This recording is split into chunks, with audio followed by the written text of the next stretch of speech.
probably never leave me. And it was not necessarily in my treatment, but in the treatment of somebody else that I observed. This is this person who's unable to speak. And she's, having that treatment. They have lasers, they have music going. And I think the whole office came in and started singing this song together to encourage her to be able to speak.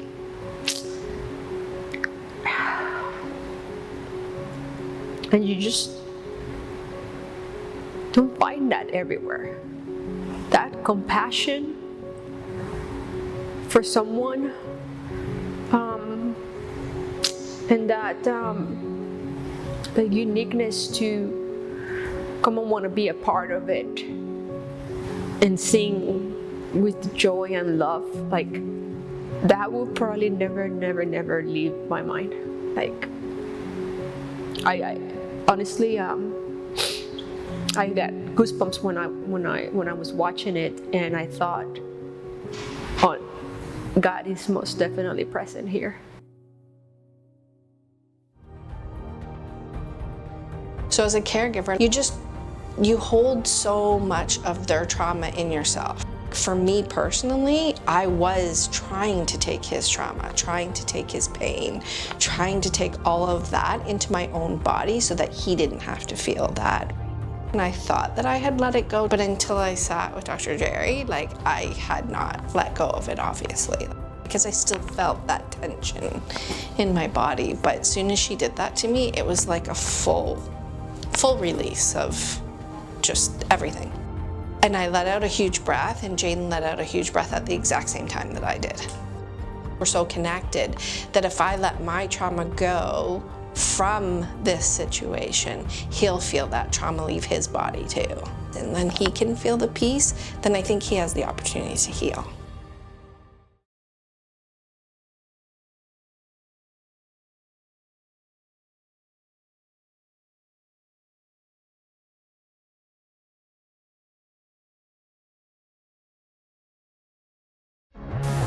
We have some new technology. This is soft wave. I'm extremely excited about this for multiple reasons. We're one of the first clinics in the world to be using it for brain applications. I've had some firsthand experience on some amazing regenerative capacity with this machine on what it can do for the brain, restoring function extremely quickly, getting people out of pain faster than I've ever seen before. I've literally seen, even this week, I've seen primitive reflexes literally inhibit or integrate faster than I've ever seen before when we use it on the brain, but then also specifically for those primitive reflexes. We're the first to do it, that kind of application, which is really exciting. We'll continue to do some pilot studies. We're working in collaboration with Softwave to do those research studies. So extremely excited. We're also using this now in combination with our B-cell procedure, using it before and after to help enhance the stem cells, which it is clinically proven, but also proven in the research to enhance, upregulate that stem cell response. So very excited about that.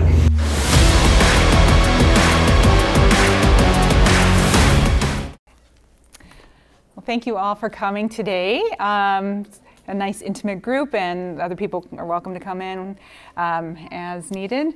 So my talk today is called Connecting Through Movement, how the Feldenkrais Method changes the narrative. And Feldenkrais rhymes with ice, okay? So you'll never forget how to say it. So I changed my talk a little bit today because throughout the year, what I've really been thinking about is this interaction in our nervous systems with our kids, okay? And the narrative that we're telling ourselves and how that really influences the situation that everybody's in. Hi, come on in. So I have a practice in Midtown Phoenix, and I work with kids with cerebral palsy, HIE, adults, musicians. I work with a wide range of people. It's primarily kids, but the practice is all-encompassing for neurotypical and not. So just a little bit about Moshe Feldenkrais. just a little bit of history because I think it's interesting. He was the first judo master in the West. So the work comes out of a self-preservation, an ability to learn. Can you guys see okay? Do you need to move over here? Yeah, good? Okay. I'm like, move it a little bit. And so he developed this work sort of out of World War II, helping Jews recovering from the Holocaust, a lot of trauma. And one of the things that he really emphasized was this, how the skeleton has incredible potential, that we all move in a certain kind of way, but that if you just take a skeleton all by itself, it has unlimited potential in the ways that it can move that we just don't know about when we put our own personal nervous system in there. He worked with basketball legends, he worked with musicians, but one of the best things that this work that he figured out was neuroplasticity. And it was before neuroplasticity was accepted in the medical community. He died in 1982. So at that point, neuroplasticity was not considered real, right? The medical community couldn't prove it yet. And so they thought, no, the brain, once you're in your mid-20s, that's what you got, good luck. And he proved that wrong. He proved them wrong. Because he could do these movements with children a certain kind of way and see the results of, look, they're moving differently. That means their nervous system had to have learned something, right? So he taught at the end of his life training programs in San Francisco and Amherst. And from that, and I want to mention this because when you go home and you Google Feldenkrais practitioner, you might find some people that work with children and some people that don't. Out of Moshe's work came a lot of trainers and people that did different things, and Nat Banyel is another one, right? And she created the ABM method. If you're here tomorrow, you should go to that talk because it's in the same ilk. She was trained by Feldenkrais. Child space is another one. You can go home and Google child space. A practitioner from Israel created that modality. And then Neural Horizons is another one. So you see there's kind of spin-offs, but it's all under this general principle of neuroplasticity. And this is the first Prime Minister of Israel on his head. He really went to Feldenkrais and said, I've always been self-conscious. I'd like to learn how to stand on my head. So this is a method of learning more than it is a therapy. And we'll talk about that more. So the two ways that it's taught are called awareness through movement. These are verbally guided classes. I teach these online. I have courses for parents where we roll around on the floor. We do all of these interesting neuro movements. It feels amazing. This is why I became a practitioner, because I came into a class and did these tiny little movements. I didn't understand what I was doing at all. I got up off the floor and I left, and I was not depressed for the first time in months. And I thought, this is not a yoga class. What just happened? So that's the verbally guided, and we're going to do some of that today, just sprinkled throughout the talk. And functional integration is the actual hands-on. And you know that word integration because you've all heard about reflex integration. So I want you to think of this as every single function that you do. That's what we're trying to improve or gain more flexibility around. So we'll do our first little exercise. I say that in quotes because we don't usually use that word even. So we have every movement that you make in your nervous system is a habit particular to you. When you're upset, the way you cry is particular to you. When you're happy, the way you move, that's particular to you. When you brush your teeth, that is particular to you. You use one hand over the other. And it's very easy to assume that everybody does it the same way. We have certain things structurally that we do the same way, but how we go about it is different. So the things that are habitual are fast and automatic. You don't think about them. Right? The things that are non-habitual are novel and slow. So let's try something. Everybody free up your hands if you can. If you can't, don't worry about it. And I'd like you to just interlace your fingers. I know some of you did this last year. And don't think about it. You just interlace your fingers, right? What's the big deal? Just do it a couple times. Interlace your fingers. You're like, what? Who cares? Well, look down and see which thumb do you have on top. Who has your right thumb on top? Who has your left thumb on top? Okay, those are the two political parties. Now, take, take your thumbs and very slowly do it the opposite way. How does that feel? Okay. Do it a couple of times. What do? Do you hold your breath? Yes. What other changes do you feel in your nervous system?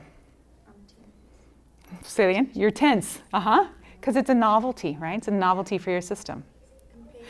Tom's like, I like this. This is hilarious. Everybody just got really quiet. Okay, so now what I want you to do is go slow enough that you can really feel when is the moment where you make the change, right? When is the moment that your nervous system decides to go, oh, I want to try something different? Oh. Right? There's a moment. Do it slowly, and you can feel, right? This is not woo-woo. This is science, okay? I know I spent a lot of time in Northern California, but this is the moment when learning happens. I call this the magic zone, right? There's some place where you can feel, I have a choice to make. It's either this way or it's this way. So now, just play with that area, and now go back to your old way. I feel so much better. Okay, now better because it's normal, or better, what does better mean? What does better mean for your nervous system? It's your habit, right? So every single movement that your child makes that you might not like, that might not be functional, that might not be comfortable for them, is still something that they're doing because it feels better. So our job is how do we figure out how to make the non-habitual a possibility, more comfortable and habitual? Yeah? Tom knows all about it. So I'm going to take this a little more globally now and talk about like the narratives that we have running in our own head, okay? And what do I mean by that? Well, Feldenkrais said, nothing is permanent about our behavior patterns except the belief that they are so. So I just want you to imagine for a second, what do you believe about your situation, your kid's situation, about what happened, about everything, the heaviness of this community, right? There's a lot to process, and we all have a narrative about whatever it is. We can have narratives about our body, our mentality, our spirituality, our emotions, our physiological state. All of these things are narratives that are running in our head like a habit. It's like this. You might have an automatic response to stress, an automatic response to your story, an automatic response to all therapies. These are things that happen in our nervous system, and it's the same kind of experience as interlacing your fingers the other way. So we're going to do another little experiment, and I want you to pick one narrative, whatever it is. My narrative, XYZ, about this situation with my kid makes me feel XYZ. Okay? It doesn't have to be good, bad, just start to become aware. And what I want you to do is I want you to close your eyes, and I want you to just think about that narrative. And then I want you to start to notice, what do you do in your breathing? So whether you have a negative narrative or a positive narrative, what happens physiologically in your breathing? Is it easy? Do you hold your breath? A lot of people holding their breath, right? How long do you hold your breath? So let's do a little awareness through movement practice around our breath. What I'd like you to do is think, you can keep your eyes closed if that's safe for you. And I want you to inhale, and I want you to really consciously, for just a moment, don't let yourself exhale. Hold your breath really intentionally, and then I want you to feel, how do you let your air go? So when you decide to exhale, what actually moves in your body? Yeah, do it a couple of times. Take an inhale in and hold, right? Maybe you're bracing for something. And then when you exhale, can you start to sense how you actually exhale? How do you let something go? Right? How do you physiologically let something go, which ties to maybe a narrative that you don't need anymore? So now I want you to think of a positive narrative for a second. Try something on. Okay, just switch your narrative to something that you would like to happen, something that you want to feel. And I want you to inhale and then exhale and really kind of start to think, how do you inhale? What actually moves in you when you inhale? It's the same kind of thing, right? You might think everybody breathes, but can you start to sense actually what moves in you when you take in something more positive? Okay, I'm not trying to be woo-woo here. I'm really trying to tie how your mind works to your body, yeah? Yeah.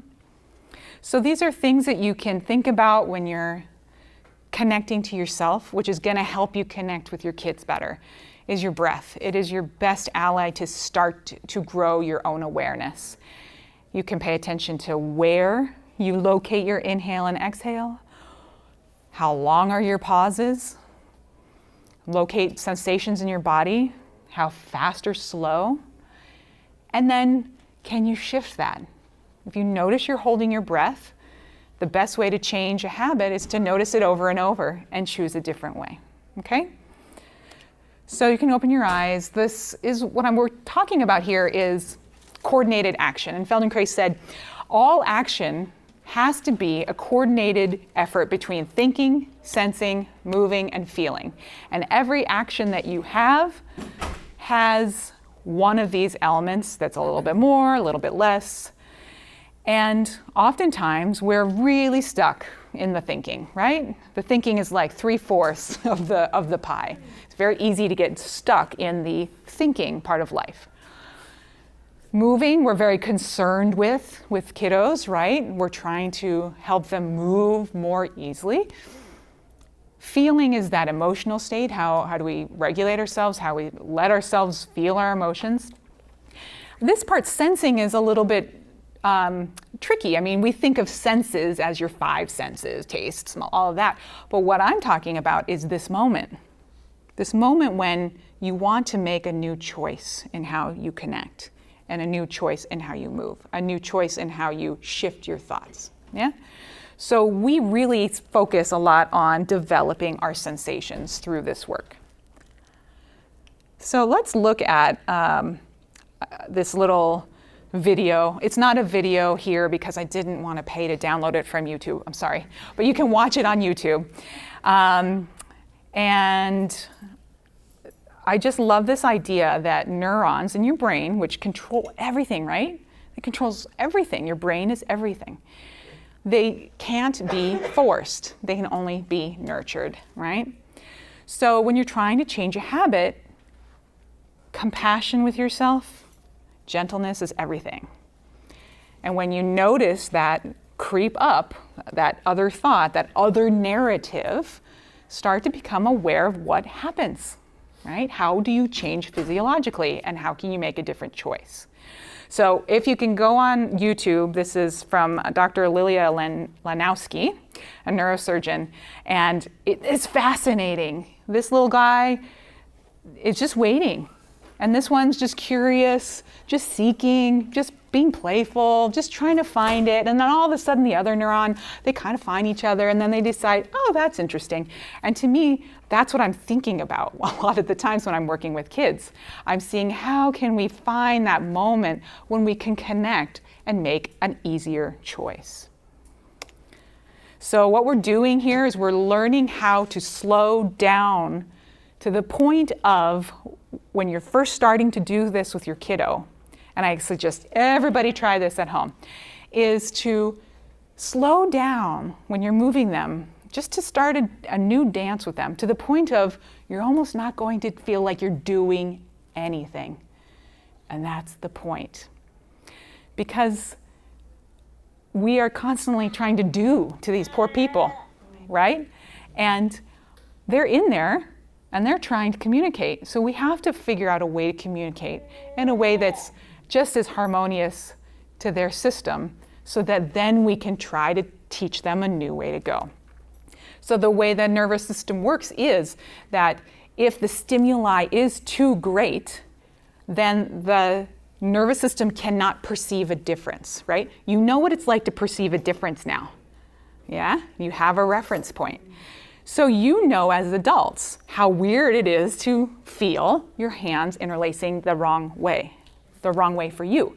And now apply that to every single movement that you make or your child makes.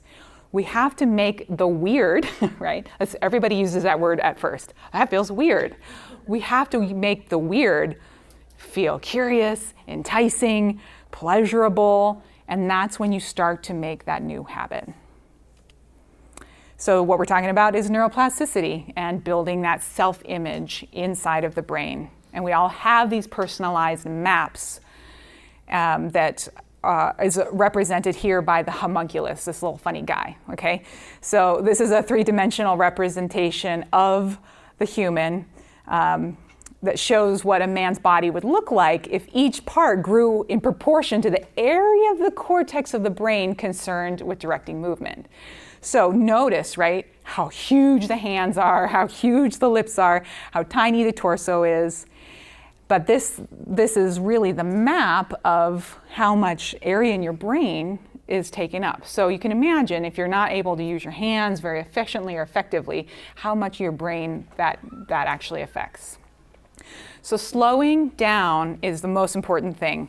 Creating diversity and variations and sensations, making a new choice, right? I'm just going to come back to this, but you're going to start to think about every possibility in movement, right? Because movement is what wires the brain, not the other way around, right? How do babies learn how to do anything?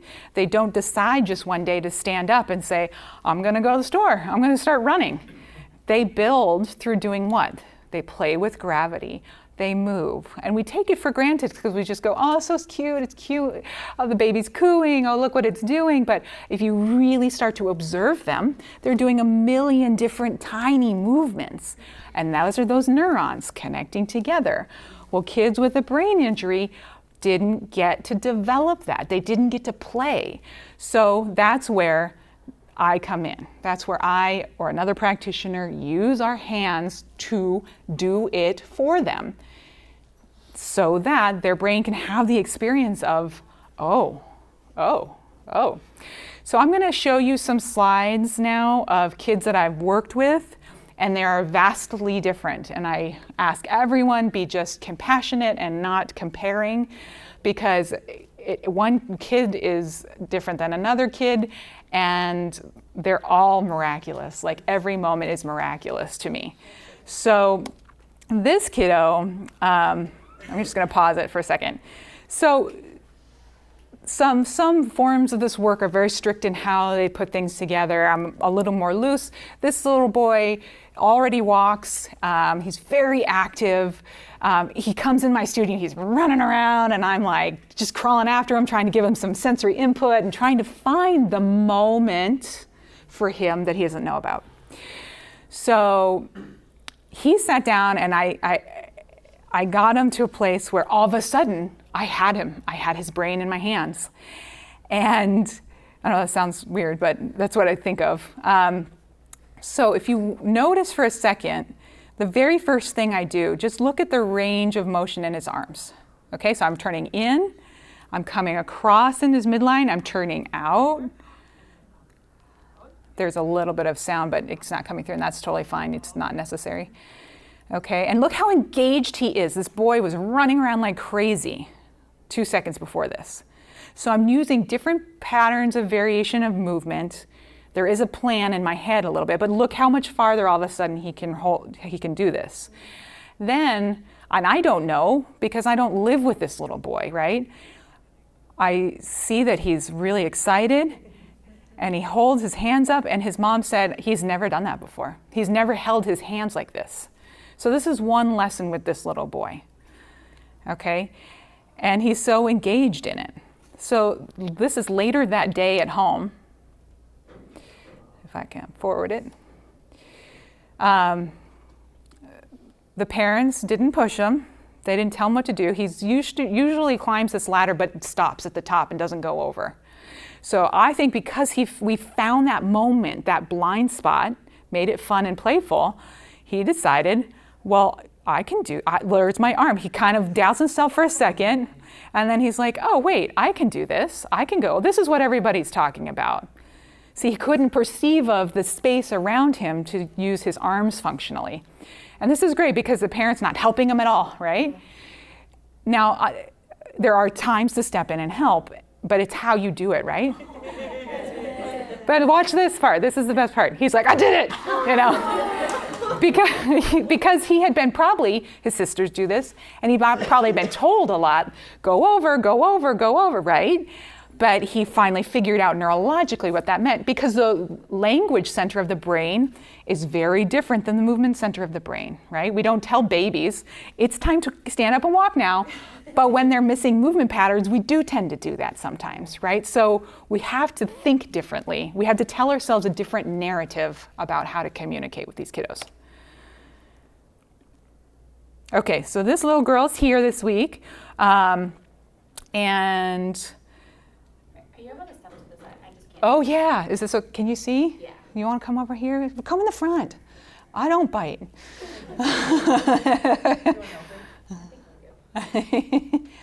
So this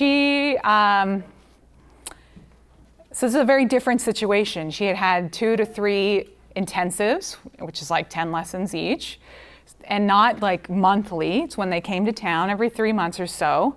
And in this 3rd intensive, I was able to get her hands easily to her mouth for the first time in her life. So she's actually sucking her thumb here, which is amazing if you've never been able in 5 years of life to put your hands in your mouth. So this was a huge thing, right? So it wasn't like I did it in a way that was hard or firm. I found the way in, softened enough, and that was just like such a cool moment.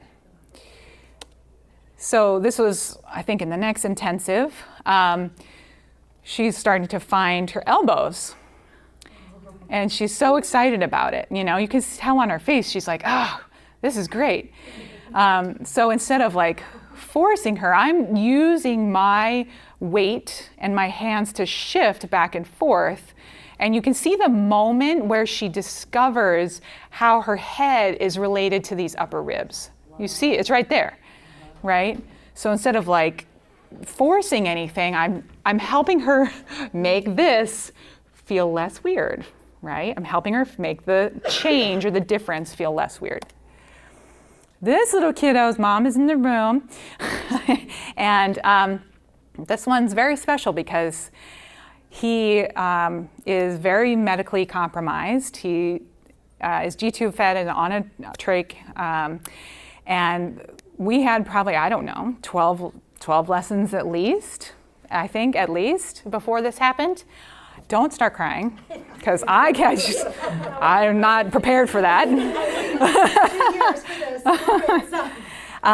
It was, I don't think you can hear it if I put it up all the way, but I just didn't feel much going on for a long time, but I still just tried to give him a good lesson and try to bring my presence to him, okay? And just by that, I could start to feel when I was working with him at one point, this sort of electrical kind of sensation coming through his hands in a way that I've never felt before with this kiddo or any other kiddo, but he doesn't really do anything on his own. So it took a long time to get his hands just soft enough to where I could open his fingers, okay? So what you're seeing here though is really interesting because what I started to do was say hello to him and ask him. I felt that there was electricity in this finger. I don't know how that does make me sound woo-woo, but I felt that there was life in this finger. I could not find it in these fingers. And I said to him, hello. And I did it enough times that he started to understand, I believe, he started to understand that he could say hello. So then I asked him, can you say hello? And if you wait right here, he waits a while, it takes a while, but then look. And so we actually talk to him now. I mean, we talk to him that way. I visited him in the hospital once, and the TV was on, and I was like, this is like so annoying. I can't imagine like laying there and then not being able to turn off a TV. That's like my worst nightmare, just on record. And I asked him, and I was moving his hand a little bit, and I asked him, I said, do you want the TV off? And he didn't say anything, or he didn't move, you know? And I said, do you want me to keep the TV on? And man, that finger moved, and I was like, you know, so it was great. So that was a great opportunity. Yeah. So, yeah, pretty cool, huh? So, let's see. So this next one is a little girl who had very, very, very heavy PTSD from medical trauma. So much so that, like, for whatever reason, she let me touch her for the first time out of anyone. She wouldn't even let other family members who weren't in her immediate family even like in the same room as her. She was that traumatized. So her nervous system was stuck in a fight or flight pattern, right? So this is a really big video because this is the first time in all of our lessons that she let me move her and she wasn't looking at her mom. She would have to be staring at her mom the whole time for like, I'm talking like whole intensives. And she was so engaged in her process here that she started to feel, she just forgot. She interrupted her cycle in her brain. And instead of saying like, this is the only way, she started saying, this feels weird, but it's actually kind of fun. And so it's been an extraordinary change for her because she would go through these moments in between intensives where she would forget. And it took us 3 lessons of me just literally sitting next to her. And that's a lesson. That's a lesson for her nervous system. And we call them lessons, not treatments, for a reason, because their deep brainstem is learning something. Yeah, and now she likes me, so that's good. But more importantly, she likes everybody else. They're here. She's actually interacting these 2 days with other people, and she's not freaking out. And to me, that's really important for functioning. This little kiddo, so he had 14 lessons over 3 weeks, kind of sporadically, because we had to figure out, like, he was in a really bad sort of fight or flight response, and we were trying to, also for medical stuff, and so we were trying to rearrange it. This was like last week, and this is like crazy. Like there's a moment right there, if you watch, so he tends to go into that startle reflex, okay?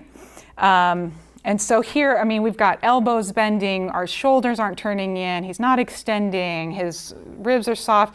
I mean, he was going home and doing stuff that I didn't teach. We didn't go on his belly at all. He rolled at home for the first time. It wasn't freaked out. I mean, so everybody's on their own timeline, right? But here, when he would do that before, he would startle and freak out and go the other direction. But here, he's like so delighted that he got the connection of his head to his pelvis. That's the moment that I'm looking for and I'm sensing. I'm helping him feel, here's your head, here's your pelvis. And then there's a moment when those postural muscles of sitting up straight, I could almost take my hands off, but I didn't want to. But I was talking him through it so he knew I'm right here, and I would take one hand off. Well, I'm right here, I would take one hand off, so it would really help him feel safe in that. So that was a fun week. Then here's my oldest client. She's 93 years old. And she was a physical therapist, and she really wishes she had Feldenkrais earlier. She just loves this work, and she's super smart. So I work with people of all ages and all levels and moms who come in. It's very important because what we're talking about here is the connection between you two, the connection between nervous systems. So that's why I think everybody in this room can change your narrative. You can do this work right now. You don't have to know what you're doing, right? You can be with your kiddo right now, and these are some things you can start to think about. Now, this is kind of the nut and bolts of the whole method, so I can't teach you all that today. But these are some things to just start to think about, okay? So you have a skeleton. What are the things a skeleton can do?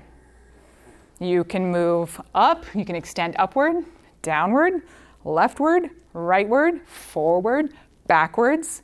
This is called orientation, okay? And a lot of these kiddos struggle with changing orientation. If you just did that, if you just thought about that and took that and started playing and just making it fun, you're gonna change your kid's life. You don't need me for that. Yes, exactly. You can put your hands right under her armpits right now and help her feel how she's doing what she's doing. Yeah, exactly. Because her brain is craving that deep brainstem connection of movement. Yeah. So what do we do? A lot of times these kids get stuck doing what? Extension, right? They get stuck in extension. Well, what do? What do you want to do? What's the first thing that happens? You want to pull them out of it, right? Everybody, and then it doesn't work. But we still do it, right? Because that's kind of the habit. She's so cute. So what I tell people to do is when your kid goes into extension, go with them. Agree with their system first. Even if you're like, this is crazy, just a little bit will help you find a different pattern out of it, right? Because they just can't do it, otherwise they would, right? So side bending is really important. Everybody try it. Find your ribs, okay? Find your ribs. Now, sometimes what people do is what I call the penguin. Your head's just in the center and you're not bending your spine, right? But all of this is designed to be like an accordion. One side closes, the other side opens. One side closes, the other side opens. So when your kid's in extension, and I can't get him out and I just want to pull him forward, then we go with them first. Then see, is it possible to go over here? Okay, then go back. And then can you go over here? And then go back. Can you go over here? Where is it easy that they don't know about? Oh, and then suddenly you can find a way out of it. Okay, that's one example. So that's, folding and extending. Turning. Kids with cerebral palsy have a really hard time turning. Where does turning happen from? Yeah, where? Well, the pelvis can turn. Yeah, the pelvis can turn. Your spine, anatomically, but we have 3 parts of our spine. Okay, little quick anatomy. You don't have to know everything to start working with your kid. Your lumbar spine is designed to curve.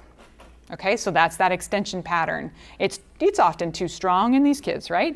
But just to know, it's not supposed to be straight in between L1 and L5. It's designed to curve.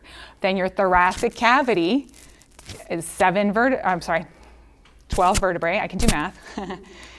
I'm a musician. We can only count to 4. It's a joke. It's a joke, sort of. So 12 vertebrae, and they're designed to turn, okay? If your rib cage is so tight, though, you can't do that.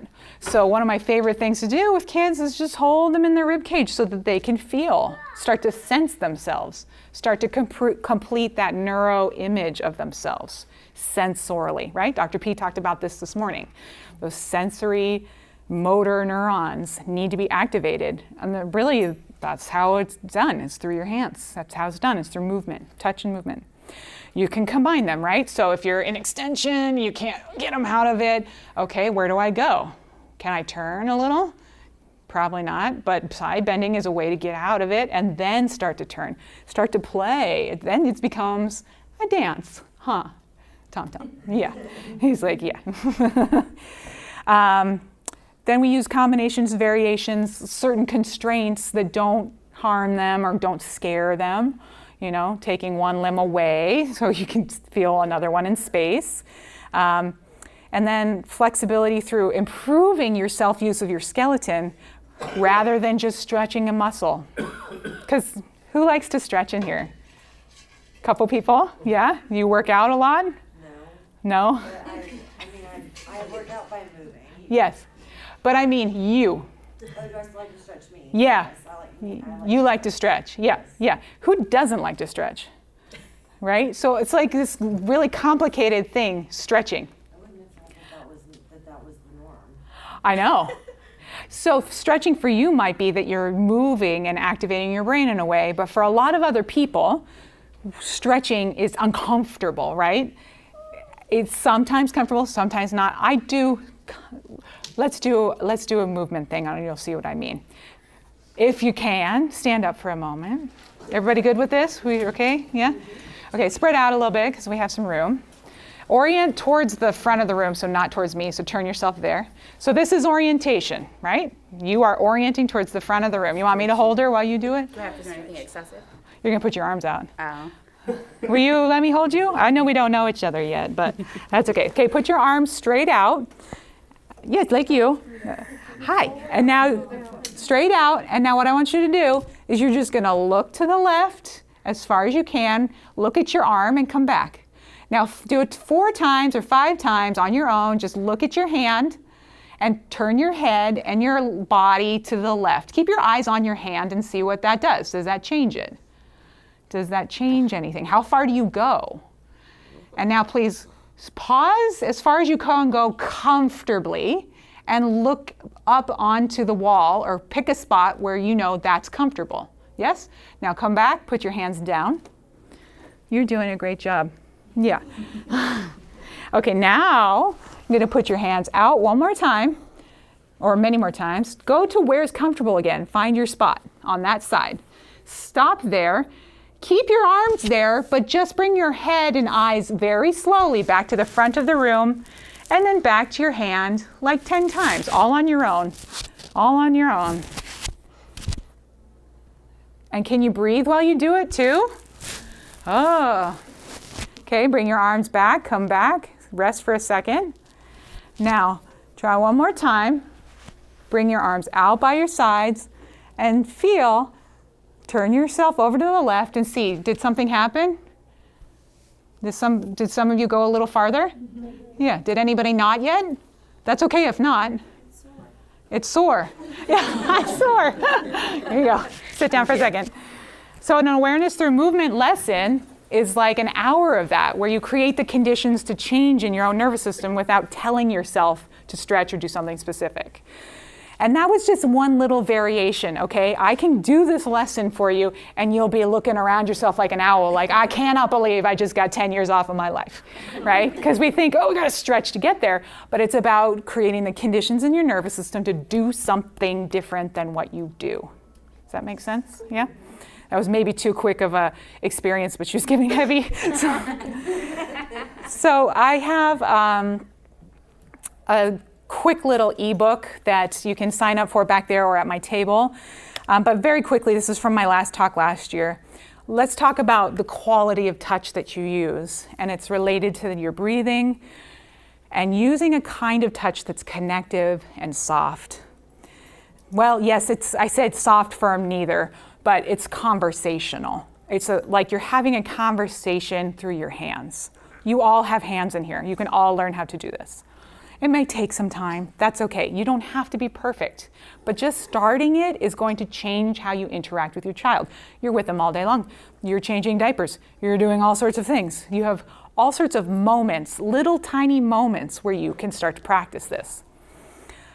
Pleasant sensations lead to learning, awakens the senses, and their greater movement diversification maps the brain, right? Okay, so real quickly, the first thing you do is you just start to observe yourself globally. We did that with your breathing, right? Starting to observe how you're breathing. Not necessarily changing it, but just starting to catch yourself when you're holding your breath all day long, right? Because that means you're in fight or flight. And if you're in fight or flight, your kid's in fight or flight. So sometimes if a kid's really tough and I can't get them out of extension, I notice I'm not breathing. Then I have the attention on myself, I change my breathing, they change. Then bring your attention to your hands. Can you even feel them, or do they feel like the death grip, right? Can you soften your hands? Can you start to listen with your hands? Meaning, oh, my hands are soft enough that I can actually feel my daughter breathing. Can you feel your daughter breathing? Okay, this is like a total game changer for your kid's nervous system. Move with their pattern first. So we talked about that going into extension, right? Cardinal directions, and that's the skeleton, north, south, east, west, all of these possibilities that you need to start feeling in yourself through doing awareness through movement to then bring to your kiddo. Use variations and constraints. I know, that's true. And then observe your changes in your narrative, in your thinking, your sensing, your feeling, your movement, right? And then, last but not least, that's all 7. So that's in a little ebook that it'll auto-download to you when you sign up back there or at the desk. But I wanted to open it up to questions and just let you know of a couple of things. This is my info, boring. These are books that I really recommend. This is Anat Banyel's Method. This is an excellent book, and I haven't met her. She's an ABM practitioner tomorrow at, I can't remember what time. She's in Dallas, so if you're local, I hope to meet you. But excellent book. So she goes over 9 essentials that she kind of pulled out of the Feldenkrais Method. Child Spaces is another one. It really goes through like the developmental pieces of a child in sort of a Feldenkrais way. Neuro Horizons she's a little bit newer to me, but she's really amazing. And she is doing training programs for parents. So a Feldenkrais training program is like 4 years long. You retrain your brain. And she really wanted to see, well, how quickly can I help parents do this? And she came up with like a year and a half. You go, it's in Northern California, Sebastopol. It's beautiful. You go for like 5 days at a time. It's an awesome program, and it's starting in January. So I just wanted to, tell you that that's an option for parents. Neurohorizon.world, and her name is Sylvia Shordyke. JKA, Jeremy Krause, is another descendant of Feldenkrais who's got programs for kiddos. And then I like this book a lot. The Body Keeps the Score is all about trauma, trauma release. Norman Doidge has 2 books about the brain that changes, the brain's way of healing. And then Awareness Through Movement is like Moshe's book that he wrote for the general public, okay? So, yeah. Anybody need that slide any longer? Good. So I'd like to open up to question and answers. Can I brainstorm for you? Yeah. I missed probably the part that I needed to hear. That's okay. But I'm going to ask a question that you may or not how do you get the kids to get out of that cortical part of the thinking process of how you were talking about? Yeah. Yeah. Because that brings them into extension, which I know that you addressed already. So I can That's okay. Yeah, no, that's okay. Let's just go back to, did you see this slide? I did. Yeah, you did. Okay. So how do you get them out of thinking? Well, how old is he? He's 6. Okay, well, 6-year-old boys like to think, right? Well, I don't want him to not think, but like if he Yeah. goes to, if I say, hey, do you want a bite of my ice cream? Yeah. The whole body kicks in. Yes, it's very excitable. Right, so we have to figure out, and every kid is different. Okay, so you have to figure out a way. Did you do this thing in the beginning? I keep doing this. Okay. It's like, I keep doing this, and if you weren't here, this is kind of weird. So each kid is kind of its own puzzle, right? And so what I would say is you need to de-stimulate yourself and his environment somehow so that he doesn't get as excited. So maybe, and this is, again, I'm thinking off the cuff here, okay? If he were in my studio, we'd do a lot of different things. But do you want a bite of my ice cream? So monotone. Like, just try. I don't know. Just see about de-stimulating his system somehow, which is really hard. It's so hard because I have one kiddo, like for instance, who's highly dystonic. I mean, just so dystonic. And everybody in his family just wants to tickle him like a neurotypical kid, and he loves to be thrown around, but if you really start observing, the more that happens, the more dystonic he gets. So it's like, how do we play and still have fun within, it's sad. You can't play with him like he is a neurotypical boy. You can, but he's not going to change because it's sending him into, it's really fun, but it's like being on a roller coaster like 24/7. You can't get off. Right? So I think about like, how can you de-stimulate the question that's so stimulating? Do you want a bite of my ice cream? Maybe even you can say it the same way, just slower. Sometimes I just talk super slow. And that's when a lot of kids start to pay attention to my mouth. And then they're like, I'm not a speech language pathologist, but when that happens, we're working on speech then, you know? So, yeah. Have you noticed any changes in the kiddos you've worked with in terms of speech and cognition with the method? Oh, yeah. Just like that. I mean, some of them, the very first kiddo that I did like a long intensive with, the one who kind of changed it all, you know who you are, that's what was so fascinating, because we started rolling and, you know, yes, there's like fascia work that goes along with this. There's a lot of things that are happening in my knowledge and my thinking that are happening in my hands that I didn't even know were happening at that point, right? I just didn't, my awareness about that wasn't at that level yet. But I started rolling him and singing, hello. And he started, I mean, he just mimicked me. And it was like, I'm doing this for the rest of my life. Sorry, clarinet, you know. And that, it's funny, you know, I'm a classically trained musician. I still play clarinet, but not as full-time, obviously, anymore. But, you know, that phrase, hello, came out of a music lesson in New York City with David Krakauer. He said, you know, in order to phrase something that's more beautiful and satisfying, hello, it needs to sound like that, Erin. Not like, hello, welcome to dinner, you know? And so I just did that with that kid, and he started to verbalize. It doesn't always happen, but the fascia that moves through the body is really connected to the tongue. So once that all frees up, I think it frees some of that up.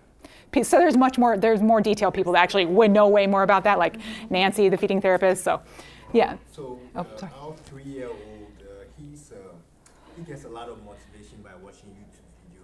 Initially with Coco Melon, and now it's very neurotypical. Yes. So I mean, literally, we say that we probably need to kind of check for them, because his first movement was towards that, and then we would put like the phone at a distance, and then he tried to push himself up. Yeah. And, you know, eventually took about 6 steps towards it, and he kept doing it. Then I think got to a point he was like, no, this is painful. Then he stopped walking. Oh, okay. For a couple of months. Interesting. DMI and other things here in Austin, and then he came back again, and now we still use that for his therapies. But then there are parts of the videos that he gets like really excited. It's fun to see. He jumps, he laughs, he throws himself on the floor. As a parent of a special needs child, it's such a joy to see that. Yeah, sure. But then at the same time, we at this point where he's walking, we're thinking of, oh, maybe with speech it's too much video. How do we still motivate him without? Yeah, it's a really good question. It's a really good question, because we really, I think, and it's this like ideal world before videos and all of that. I really think of like trying to engage the child in such a way that their motivation comes from within, because it's satisfying. And so a lot of other, I think, therapies, you know, rightfully so, are just trying to get the child to do something, right? So I'm not trying to get a child really to do something. I'm trying to see what's possible, right? So somehow you have to balance, and sometimes I have to use video with some kids. It's just like impossible. It's, you know, it's just what you got to do. But can you find a way to make his movements satisfying again, so that you don't get to that point where he's like, oh, I'm fatigued, I'm tired, I don't even want my video anymore. We've lost him. That Weber-Fechner principle has been then his system's overloaded. So another thing to think about with that particular principle is, like, if you're standing next to a jet plane and somebody rings a gong next to you, you're not going to hear the gong because you're overstimulated. So it's kind of what's happened. It's like we've pushed him too far. His nervous system, it's too far. He doesn't care about the gong that he loved 2 seconds ago, because he can't physically take it in. So you can still use it, but just think that way. Like, how can you motivate him differently?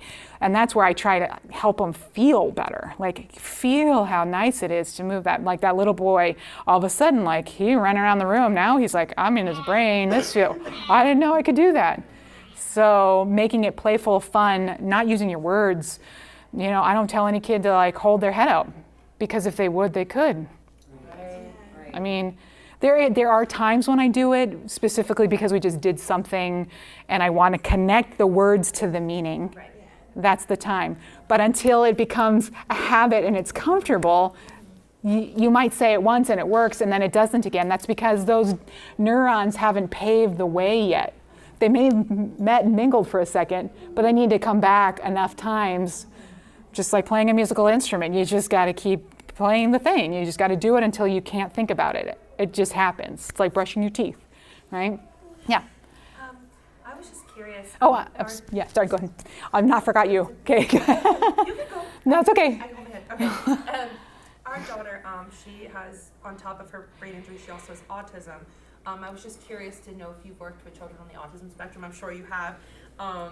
For our daughter, she tends to get either she stims because she's overexcited or she's frustrated. And I know my husband and I are trying to navigate different ways to help her through it so she doesn't find resources such as Biting herself. Because that's our biggest thing right now. I just wanted to know if you could speak on if you've worked with It's the same thing, destimulate, and put a wristband like a tennis racket thing on a wrist. Okay. Just until you figure out, because I had one little girl recently that, I mean, she was making so much progress, but then she would do that in the session, and mom was like, she does this throughout her life. And then I finally figured out, like, she kind of wanted to do it all, but then it was like too stimulating, and then she'd bite herself. So here's the big takeaway from that. Don't push them to go faster and do more and walk at this certain time and crawl at this certain time. And if they don't do this by this time, don't believe any of that anymore. Right. Yeah, don't believe it anymore. Hold on, I have, yeah. So my question was like, you know how you said that if the kid is like on fight or flight mode, is basically because of the parents. So do you work with the parent and the children? So like they're both not on fight or flight mode? I try to, yeah. I try to lead by example, but also like you getting a functional integration lesson is really important. So if you go home and you're like, oh, Feldenkrais, I can't find anybody who works with kids. I'll try to find you someone. You can email me, because I just want everybody to do this work. I don't care if you come study with me. I just want you to go do this work. But you can probably find a Feldenkrais practitioner that'll work on you, that you will change, and then you will change with them. Does that make sense? So it's the best feeling thing in the world. I love getting Feldenkrais lessons. Every time I get a Feldenkrais lesson, I'm like, I should do this for a living. It feels so good. There were some other, yeah. You had said don't push them, just a minute or so ago. What if you did? Like, can you still retrain the nervous system and take it back? Yeah, I mean, were you ever pushed as a kid in a way you didn't want to? That's why you turned me out. Yeah.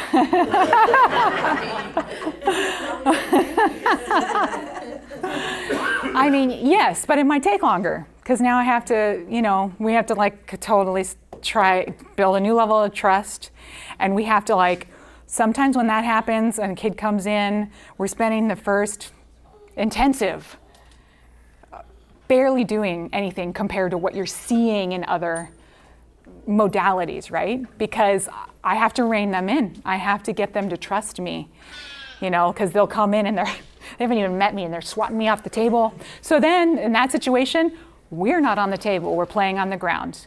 We're in the waiting room playing, and we're having a lesson there.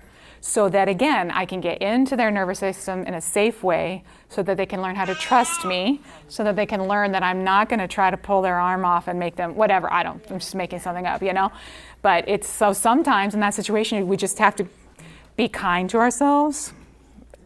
You guys are all doing the best. You're here. You're doing the best you can. You're amazing. So be kind and know that it's just going to be its own timeline. Yeah.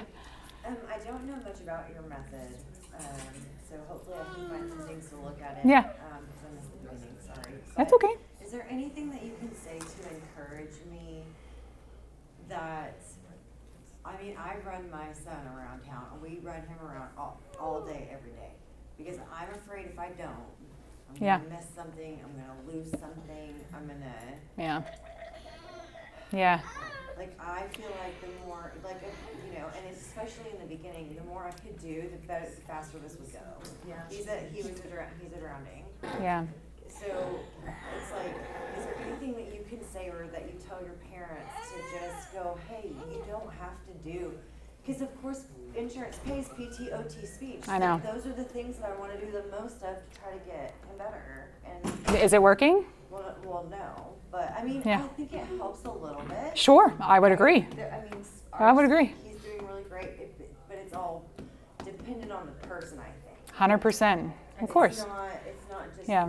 you know. Yeah. Back to them being a reflection of you to some Yeah. extent. Yes. Yeah, exactly. So here's what I would say, a couple of things that just come to me. Yeah, I hear what you're saying. I would say a couple of things. One, I have seen kids that, went through the whole traditional thing, and with the stander and the gait trainer and the whole thing, all the regular PT, OT, and a little bit of me mixed in. So it was like before I did this like really full time, in the before times, before COVID, and that child had to have hip surgery when he was 18. That was what they elected to do, but the mom was so pissed because she was told, if you do all these things, you'll do it. You won't have to do it. Right. So what I'm actually telling us that right now, we're having hip and spine issues. Yes, so what I would say is there's no guarantee either way. You could do the hip surgery and it's still not great, right? But I will tell you that you can take a leg and make it super playful and push it into the hip joint every day and make it a fun game, and you're sending input into the hip joint to make it round. I don't know if over time will it work, hopefully.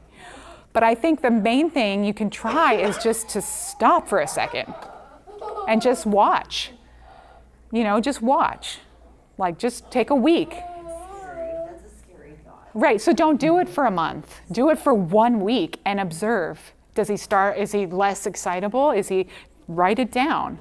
Write down your feelings about it, process it, breathe through it, work on your narrative around it, and find somebody to work with you on it, because it's all about changing that possibility. I know, it's super scary. Yeah, it's super scary, I get it. But your journey is your journey, and you own it. And your connection with your kid is the most important thing for him.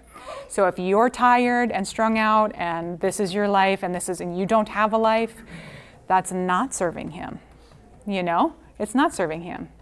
So you have to take care of yourself in this whole process. Mostly, it's about you. At the moment, I would love to chat with you outside because I want to talk about this time. And I'm trying not to get emotional, but I was right there. Felt like if I didn't do everything I possibly could for him, that I was failing him. And I ran around like crazy. I don't live in a place that stuff is easily accessible. I have to travel. So I travel. Therapies every single day. 40-minute drives here, 2-hour drives there, 3-hour drives there, traveling constantly. And I have not had a chance to introduce my son to Erin, but I have had a chance to introduce my son to the Annette Benel method, which is under, like she said, under this umbrella. And I'll tell you what, it took me 1 week to realize I was going about it the wrong way for myself and for him.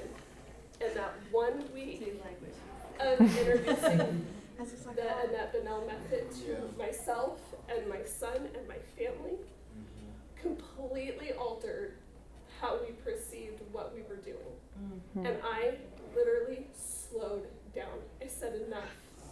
I cut PT in half. I cut OT in like a third. I took speech and therapy down to 1 time a month. And I went from understanding that I have to listen, my son's name is Maverick. I have to listen to Maverick. Yeah. And he was fighting me in these therapies, very upset, didn't want to do it all the time, but I just said, well, you've got to, you've got to, you've got to. And the second I slowed down for him and myself, he has responded better. Yeah. We've gotten more out of it. We have time at home where he just gets to be a kid. I get to be a mom. I get to just slow down for a second. We're not in the car going. He has time with his older brother. He gets to interact with him more now. And honestly, we have gotten more out of it than feeling like I have to. And insurance pushes us to do it. I'm sorry if I'm this is what this is for. Insurance has pushed us. I have gotten so many phone calls. Why did you cut this back? Why are you not going anymore? He needs this, he needs that. And I've had to say, no, I'm sorry. I'm sorry. We're still going. I still go to physical therapy twice a week. I still do occupational therapy once a week. But we, the Annette Bunnell method is not seen by our insurance because it's kind of that out-of-the-box method.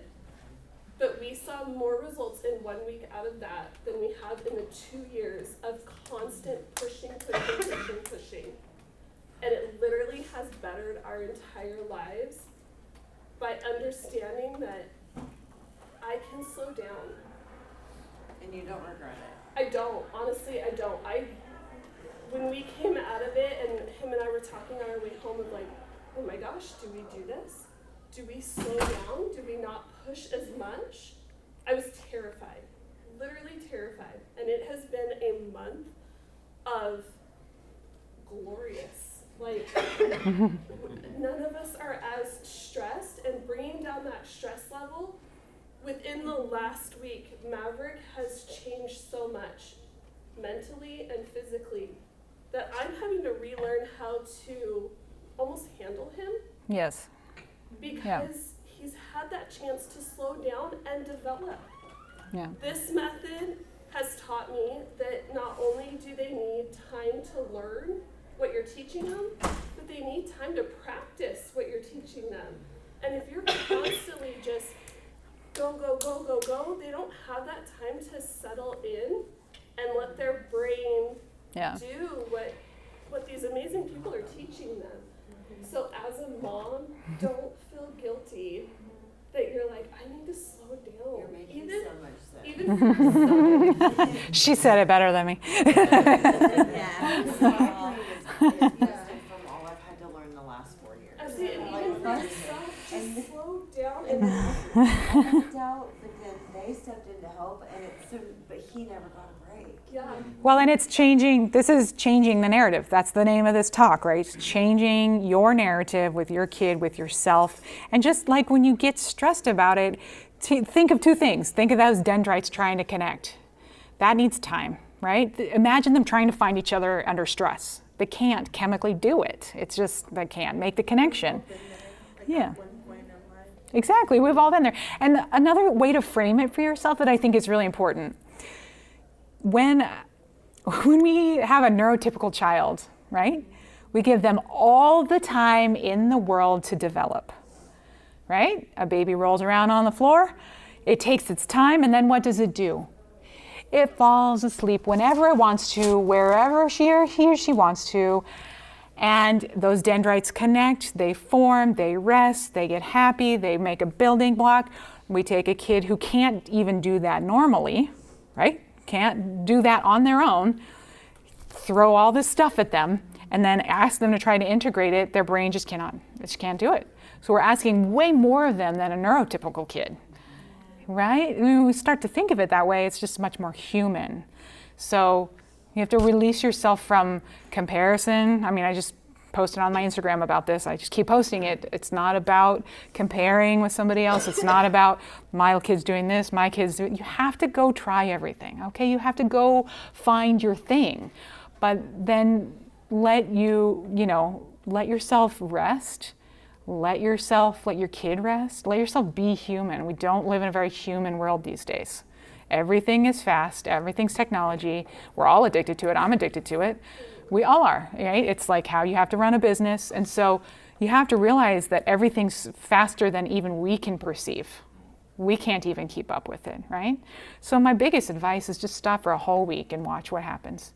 Even if he doesn't, stop everything. Just say he's sick for a week. I feel like there was such a delay from my son's incident to the time we actually started finding out about therapies that I was so desperate to just kind of throw him into everything possible to try to help him as much as I could. And honestly, it wasn't until we started working with Erin that I realized he's been telling us this entire time, he likes to go at a slower pace. He wants to go at his own time. And so I am respecting that. And she's pretty much the main thing we do. I mean, he does get OT and physical therapy once a week at his nursing facility, but she is our person now. And he has responded so well. I mean, for the first time since he had went into cardiac arrest at 5 months. So first time since his injury, she got him to turn his head to the left completely. He has never done that. And it's just like, he was the one in the video that was saying hello with his fingers. And it's like, you can't imagine how huge that is from watching my child not be able to move, from listening to his doctors say that he has no purposeful movement.